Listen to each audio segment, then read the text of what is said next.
Oi pessoal, tudo bem? Vamos dar continuidade ao livro Há 2000 anos? Esse livro então que foi psicografado por Chico Xavier e editado por Emmanuel.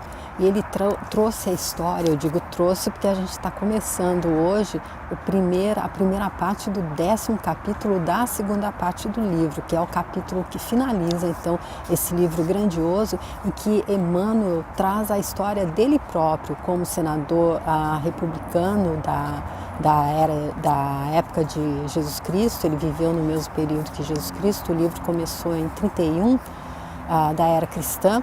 Ele traz a própria história dele quando ele era então esse senador romano de nome Públio Lentulus. E aí nós estamos aqui na segunda parte do livro. E o capítulo anterior foi o 9º capítulo, foram então as recordações, amargas recordações que ele estava tendo depois de tudo que ele passou. Ele conta toda a história dele, passando ali pelo encontro que ele teve com Jesus Cristo, teve a oportunidade de encontrar o próprio Mestre, que estava ali encarnado com ele. Porém, ele o encontrou em uma espécie de torpor, uma espécie de sonho. E o mestre disse a ele: você está tendo uma oportunidade única, você pode mudar todo o curso da sua vida agora ou esperar mais tempo, esperar mais, você tem a eternidade toda. E aí, nesse caso, se você for esperar mais tempo, quem vai te ensinar a partir de agora é a dor, porque você tem que aprender, todo mundo tem que aprender. E Jesus Cristo disse também a ele que ele podia forçá-lo, porém ele não veio para estar transgredindo nenhuma lei. E uma das leis absolutas é a lei do livre-arbítrio. Enfim, nós vimos toda aí a saga do senador e nós vimos que no capítulo anterior terminou quando ele, então, ali depois de 40 anos, depois que a mulher dele, Lívia, morreu, a gente viu, e que ele a condenou a um suplício de mais de um quarto de século, como ela repetiu várias vezes no final, porque ele achava que ela tinha sido infiel a ele, sendo amante de Pôncio Pilatos. Ele a viu sair ali do local onde Pôncio Pilatos recebia as amantes no palácio no dia em que Jesus Cristo foi crucificado. E ele só descobriu que ela foi ali para interceder junto do governador pelo mestre Nazareno, agora, no final do capítulo anterior, que foi quando Ana contou então a ele, e aí ele trouxe mais ainda dor e sofrimento para ele, que agora entendeu o que é que ele tinha realmente feito contra a mulher dele, que veio só para ajudá-lo. É claro, para fazer o que ela precisava fazer também, mas veio especificamente para ajudá-lo a crescer. E agora parece que o senador está crescendo. E o Emmanuel traz a história dele, real dele, ele não esconde nada, ele abre esse parênteses de toda a existência dele, dessa vida de uma das existências dele, para nos ensinar. Ele diz que é para que nos sirva de roteiro, para que a gente seja sábio. Aí ele está mostrando: olha, eu fui por aqui, caí ali num buraco muito difícil. Aí a gente já não precisa ir, a gente confia nele e faz ali dá uma volta assim e não passa por ali. Por isso que ele está trazendo esse livro tão grandioso. E nós vamos entrar então agora no 10º capítulo, que é Nos Derradeiros Minutos de Pompeia. A gente sabe que Pompeia então é aquela cidade que ficava localizada aos pés do Monte Vesúvio e que ela ficava ali próxima à atual cidade de Nápoles, ali na Itália, né? E ela foi destruída então porque o Vesúvio entrou em erupção no ano de 79. Nós vimos que o capítulo anterior terminou ali no ano de 78. Então vamos lá, eu peço que Jesus Cristo possa me abençoar para esse último capítulo, para o fechamento desse livro grandioso, desse trabalho lindo de Chico Xavier e Emmanuel, que foi enviado evidentemente pelo mestre Nazareno. E eu peço a Jesus Cristo então que me abençoe nessa primeira parte desse último capítulo, fazendo com que eu possa fazer a leitura mais fluida possível e que eu possa fazer os comentários que sejam pertinentes para ajudar na compreensão, se couber, senão que eu não faça nada. E que as pessoas que estão acompanhando também sejam abençoadas para encontrar nesse livro o que elas precisam, o que cada um precisa para entender a própria caminhada. É esse o objetivo desse livro, de acordo com Emmanuel. Eu agradeço muito e peço a vocês então que vamos lá então ver como é que se conclui essa obra grandiosa. Em radiosa manhã do ano de 79, toda a Pompeia despertou em rumores festivos. A cidade havia recebido a visita de um ilustre questor do Império, e naquele dia todas as ruas se movimentavam em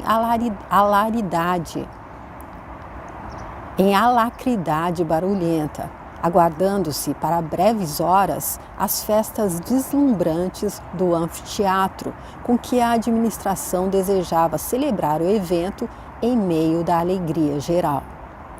Para o velho senador Públio Lentulus, o acontecimento se revestia de importância especial, porquanto o distinto hóspede de Pompeia lhe trazia significativa mensagem. Desculpem, deixa eu ler de novo aqui. Para o velho senador Públio Lentulus, o acontecimento se revestia de importância especial, porquanto o distinto hóspede de Pompeia lhe trazia significativa mensagem, bem como honrosas deferências de Tito Flávios Vespasiano, então imperador na sucessão do pai dele. E aí a gente está entendendo aqui que o Tito é aquele então que estava sucedendo então o Vespasiano. O Tito estava então ali na Judéia quando houve ali a destruição de Jerusalém. Então foi ele que ganhou ali derrotou então os judeus ali na destruição de Jerusalém. E agora então ele está pegando aqui o lugar, está então sucedendo o imperador Vespasiano, que é amigo íntimo do senador Públio Lentulus. No séquito do questor ilustre vinha igualmente Plínio Severus, em plenitude de maturidade, totalmente regenerado e julgando-se agora redimido no conceito da esposa e daquele que o coração dele considerava como pai.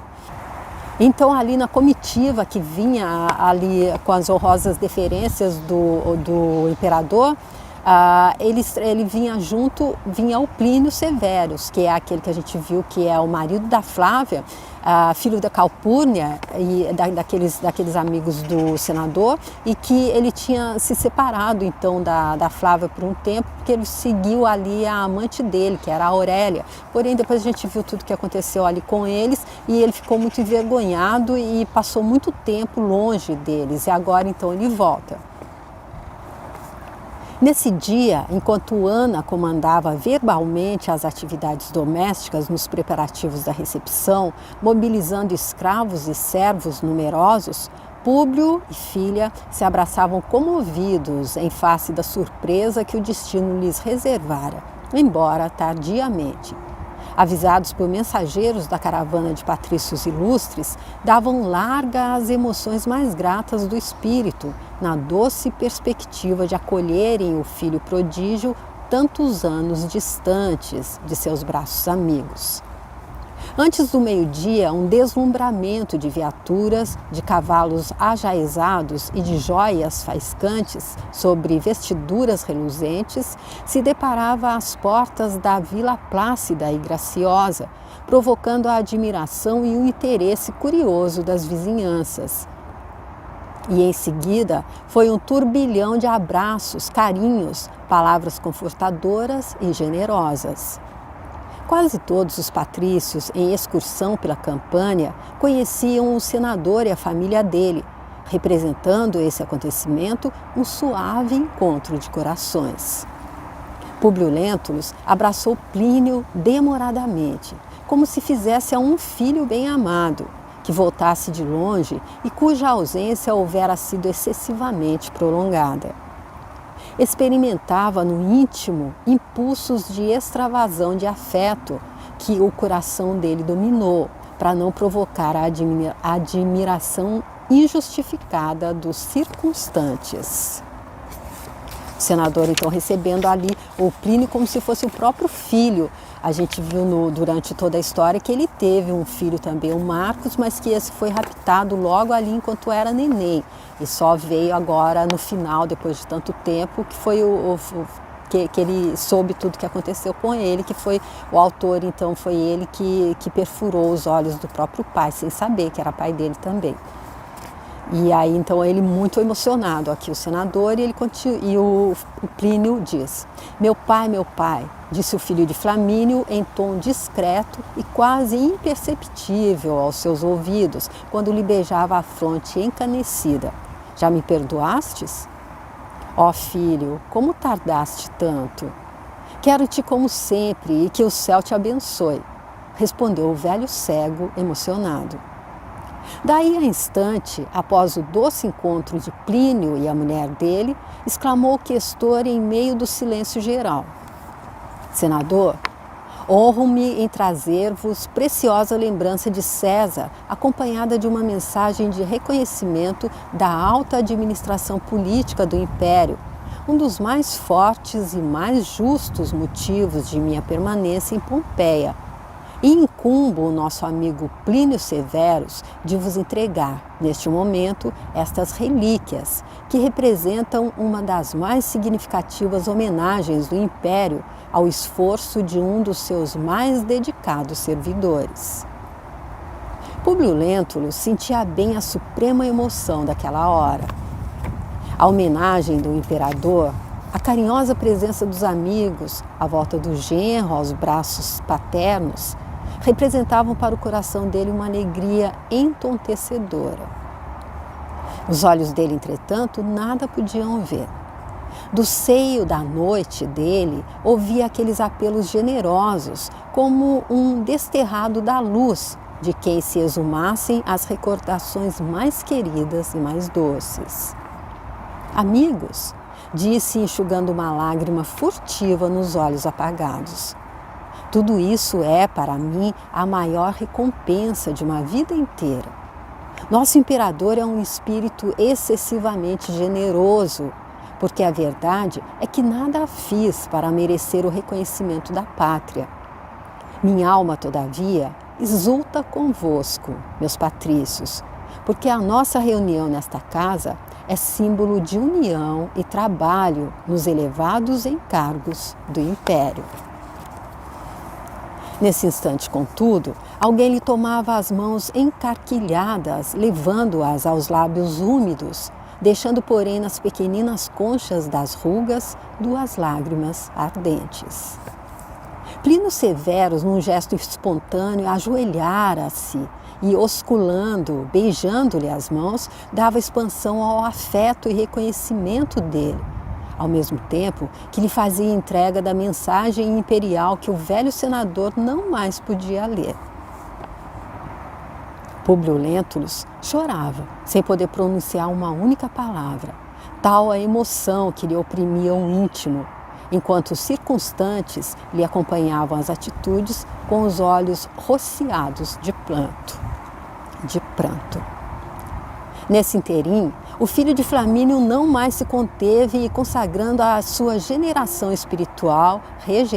espiritual, exclamava enternecido: meu querido pai, não choreis, se aqui nos achamos todos para compartilhar a vossa alegria. Diante de todos os nossos amigos romanos, com a homenagem do Império, eu vos entrego o meu coração regenerado para sempre. Se estais agora cego, meu pai, não o estais pelo espírito que sempre procurou dissipar as sombras e remover tropeços do nosso caminho. Continuareis guiando os meus, ou melhor, os nossos passos, com as vossas antigas tradições de sinceridade e de esforço na retidão do proceder. Voltareis comigo para Roma e, junto de vosso filho reabilitado, organizareis novamente o Palácio do Aventino. Serei então para todo sempre uma sentinela do vosso espírito para vos amar e proteger. Tomarei minha esposa a meu inteiro cuidado e, dia a dia, tecerei para nós 3 uma auréola de aventuras novas e indefiníveis, com os milagres da minha afeição imorredora. Em nossa casa do Aventino florescerá uma alegria nova, porque hei de prover todas as vossas horas com o amor grande e santo de quem, conhecendo todas as duras experiências da vida, sabe agora valorizar seus próprios tesouros.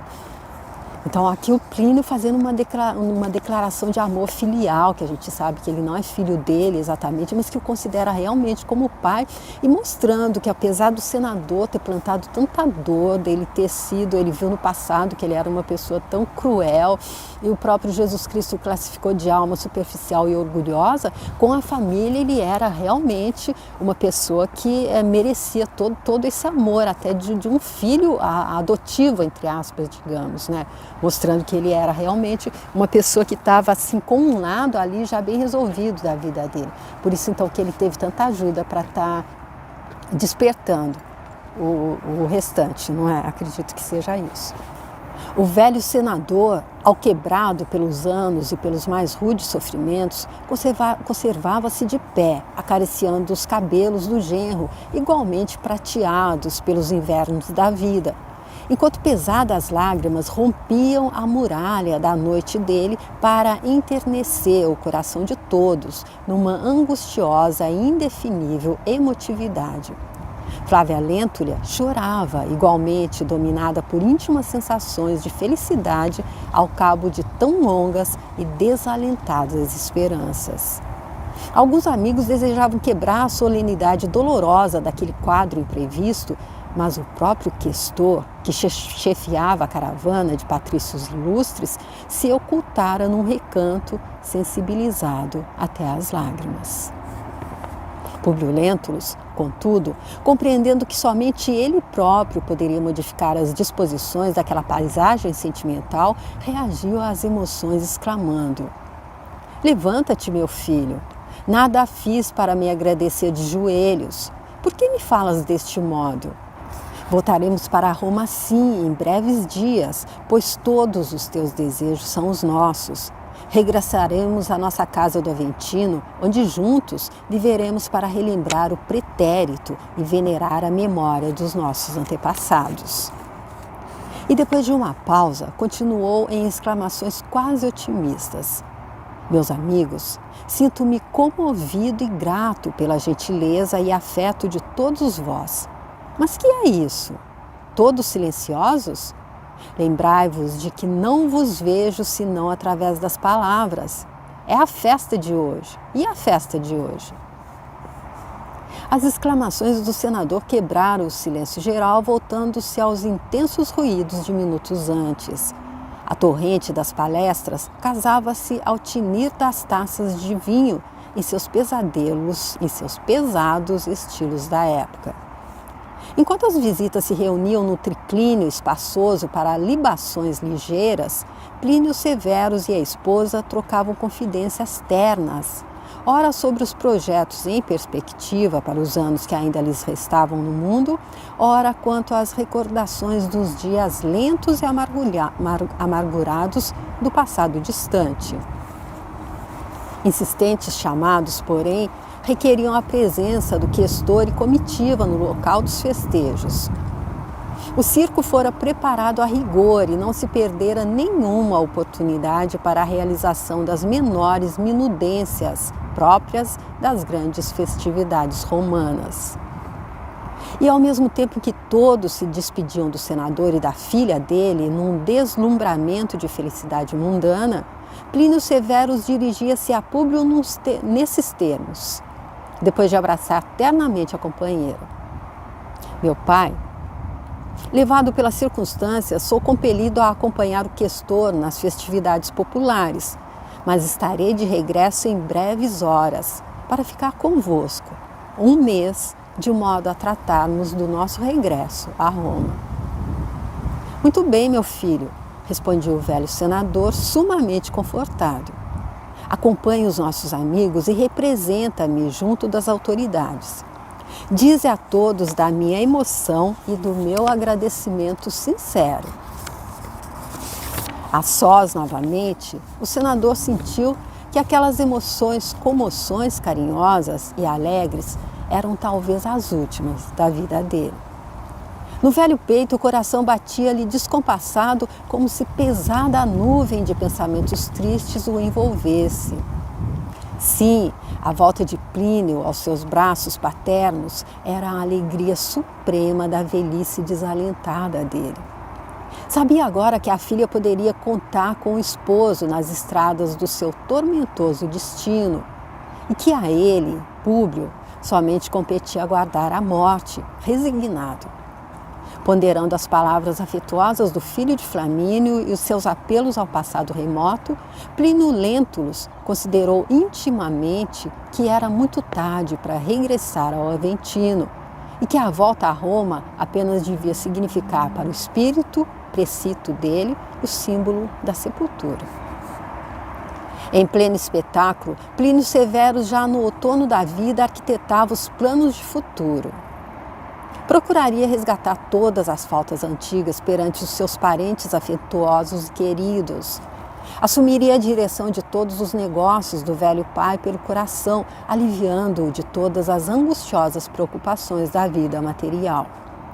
De vez em quando, os aplausos da multidão lhe interrompiam os devaneios. A maioria da população de Pompeia ali estava em plena festa, ovacionando os triunfadores. Gente de toda a redondeza e muito particularmente de Herculanum, a correra pressurosa ao divertimento predileto daquelas épocas recuadas. De permeio com os atletas e gladiadores estavam os músicos, os cantores e os dançarinos. Tudo era um farfalhar de sedas, um delicioso chocalhar de alegrias ruidosas, ao som de flautas e alaúdes. Em dado instante, porém, a atenção geral foi solicitada por um fato estranho e incompreensível. Do cimo do Vesúvio elevava-se grossa pirâmide de fumo, sem que ninguém atinasse com a causa do fenômeno insólito. Continuavam os jogos animadamente, mas agora, no seio da coluna fumarenta que se elevava em caprichosos rolos para o alto, surgiam impressionantes labaredas. Então, o Vesúvio, a gente sabe que é aquele vulcão que estava, então, agora, nesse momento, entrando em erupção. Plínio Severo, como todos os presentes, se surpreendia com um fenômeno estranho e inexplicável. Em minutos breves, no entanto, estabeleciam-se no anfiteatro a confusão e o terror. Em meio da perturbação geral e imprevista, o filho de Flamínio ainda teve tempo de se aproximar do questor, então rodeado dos familiares que residiam na cidade, o qual lhe falou com otimismo, embora não conseguisse dissimular de todo as íntimas inquietações. Meu amigo, tenhamos calma, pelas barbas de Júpiter. Então por onde andarão a nossa coragem e a nossa fibra? Mas em breves instantes a terra lhes tremia sob os pés em vibrações desconhecidas e sinistras.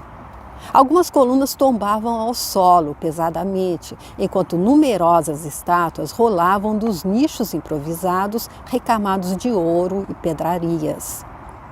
Abraçando-se então à filha e cercado de numerosas senhoras, o questor disse altamente preocupado: Plínio, demandemos as galeras, sem demora. Mas o oficial romano não mais ouviu os apelos. Ansiosamente atirou-se à faina de romper a multidão, que desejava retirar-se em massa do circo, motivando o esmagamento de crianças e pessoas mais idosas. Ou seja, mais uma vez aquela coisa, quando o ser humano, assim, uma aglomeração muito grande, quando se entra em pânico, é cada um querendo salvar-se a si próprio, né? E com isso, aqueles que conseguem menos, crianças e idosos, esses são os que acabam morrendo, então, em uma tragédia dessa, sem ser pelo fator realmente que está causando a tragédia, mas sim sendo esmagados pelos outros, tentando se livrar, tentando fugir. Ao cabo de sobre-humano esforço, conseguiu alcançar a rua, mas todos os lugares estavam tomados por gente que saía de casa desarvorada aos gritos de fogo, fogo, o Vesúvio. Plínio verificou que todas as vias públicas estavam repletas de gente desesperada, de viaturas e de animais espavoridos. Com enorme dificuldade, vencia todos os obstáculos, mas o Vesúvio lançava agora para o céu uma fogueira indescritível e imensa, como se a própria terra houvera incendiado as entranhas mais profundas. Uma chuva de cinza, a princípio quase imperceptível, começou a cair, enquanto o solo continuava a tremer com ruídos surdos aterradores. De instante a instante ouvia-se o estrondo pavoroso de colunas derribadas ou de edifícios desmoronados pelos abalos sísmicos, ao mesmo tempo que o fumo do vulcão ia eclipsando a confortadora claridade solar. Mergulhada em penumbra espessa e tomada de terror indizível, Pompeia assistia aos seus últimos instantes numa aflição desesperada. Então, aqui a gente vê que está chegando o final ali de Pompeia, que é quando então o Vesúvio, aquele vulcão ali onde Pompeia ficava ali em cima, aos pés dele, aos pés do Monte Vesúvio, onde tinha esse vulcão, ele então estava entrando em erupção e ele vai destruir completamente a cidade, assim como vai dizimar toda a população. E ali está o nosso senador Públio Lentulus, a Flávia, a filha dele, a Ana e o Plínio. Vamos ver então no próximo vídeo como é que vai se concluir. Essa que vai ser então a passagem do senador Públio Lentulus dessa para outra dimensão, com certeza. Então eu fico aqui, eu deixo para vocês então o meu convite para que a gente conclua o livro no próximo vídeo. Gostaria muito de ter vocês para concluir, vocês que acompanharam, e peço, se você quiser compartilhar esse vídeo, se você quiser entrar lá no canal também para ver os outros livros do Chico, como Boa Nova e o Paulo Estevão, eu deixo as playlists aqui para você ver também. E se você quiser entrar e também tá tá se inscrevendo lá no canal, tem outros livros, tá bom? Eu te agradeço muito e espero te ver no próximo vídeo. Obrigada, tchau!